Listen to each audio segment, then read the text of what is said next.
এই নাও, ধরো। আবা, এক গ্লাস শরবত দিতে একেবারে সারাদিন।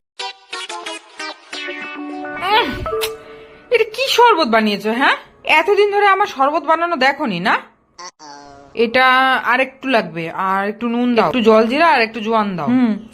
তাহলেই দেখবে একদম পারফেক্ট শরবত তৈরি হবে। ঠিক আছে।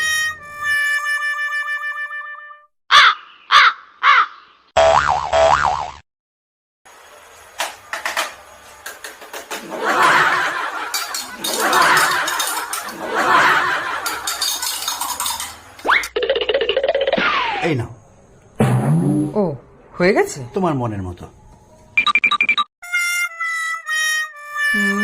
ওয়াও, দারুণ হয়েছে। এই জন্যই তো বলি, শেখো আমার থেকে কিছু। আমি এত কিছু রান্না করতে পারি, তুমি একটু শরবত পারবে না? খুব ভালো হয়েছে, খেয়ে দেখো একটু। জানি তো এটা ভালো হবে।